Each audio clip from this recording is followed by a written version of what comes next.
Yeah. New York's finest. Yo. Wesh mes comicsophiles. Comme vous avez pu le voir, il y a le petit logo Comics Prime en haut. Qu'est-ce que ça veut dire? Ça veut dire que cette vidéo est sponsorisée par Comics Prime. Hashtag comics gratuit. Mais mon objectivité reste indéfectible. Et aujourd'hui, je vous parle non pas d'un comics, mais de deux comics chez Casterman BD, aka Paperback, Mech Academy tome 1, tome 2, c'est parti. Au scénario, on a Greg Pak qui a travaillé chez Marvel sur Hulk principalement. Et au dessin, on a Takeshi Miyazawa, si j'arrive à le dire, Takeshi Miyazawa, c'est bien ça, qui a travaillé chez Marvel sur Runaways, mais aussi sur les séries de Mary Jane Watson.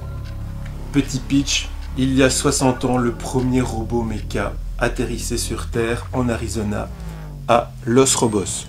Ça ne s'invente pas. Il s'est lié d'amitié avec Skip Tanaka qui a dû affronter les Sharks, genre de gros crabes géants bien dégueulasses qui étaient venus nous exterminer. Depuis, tous les 4 ans, quelques robots mecha atterrissent au même endroit, au même moment, et choisissent un humain pour se lier à eux et défendre la Terre. Car oui, ils ont une conscience. Le Sky Corps forme des nouveaux pilotes chaque année, et 3 cadets sont pressentis cette année, donc Sanchez, Olivetti et Park, la fille du général. Hashtag piston, hashtag méchante de l'histoire. Sauf que le troisième méca n'est pas là. Il s'est amoché 1 km plus loin, où il va faire la connaissance de Stanford Yu, le héros de notre histoire.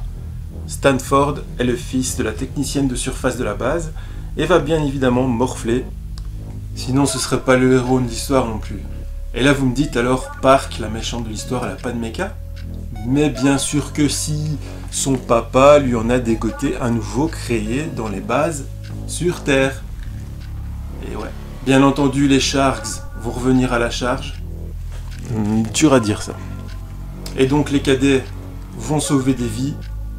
Et du coup, comme ils n'ont pas respecté les ordres, ah ben ils vont se retrouver punis. Ah bah ouais. Donc le tome 1 reste très simple et pose les bases du genre, donc classique. L'école, les potes, le héros malgré lui, l'entraînement, les méchants qui attaquent sans relâche. Deux conseils que j'ai vraiment kiffé à l'époque et qui sont des classiques du genre, c'est Gundam Seed bien évidemment, avec toute la série Gundam qui est classique dans tout ce qui est mecha, et un peu plus fantasy, mais qui n'est pas fini en français, là je suis vraiment dégoûté. Broken Blade, avec des mechas, mais avec de la magie aussi dedans, c'était vraiment ouf. La surprise vient vraiment du tome 2, où les enjeux vont devenir vraiment beaucoup plus intéressants, l'intégrité des mechas va être mise en péril, et l'amitié de nos jeunes héros aussi. Je vais pas vous la faire à l'envers, c'est pas le comics de l'année. Ça s'adresse vraiment aux fans de robots géants. Et ça, c'est indéniable. Donc en fait, je le conseillerais vraiment à des jeunes lecteurs, à votre petit frère, votre petit cousin, votre filleul, qui a plus ou moins 10 ans, qui veut commencer les comics, qui aime les robots, bien évidemment. Et là, vous lui tapez ça, et le gamin, il pète un boulon. Les dessins de Miyazawa s'améliorent franchement vraiment très fort sur ce deuxième tome. Ça devient vraiment beaucoup plus précis. C'est vrai que le style comics et manga, l'ambiguïté pourrait choquer des personnes, mais franchement, c'est quand même assez lourd. Comme sur mes articles, je lâche une petite note, ce sera un 3 sur 5 pour moi, pour ce comics, pour ces deux comics, avec un deuxième comics beaucoup plus prenant que le premier qui pose vraiment les bases, qui est assez simple. Si vous ne savez pas quoi offrir à un jeune lecteur, ne cherchez plus. Mech Academy.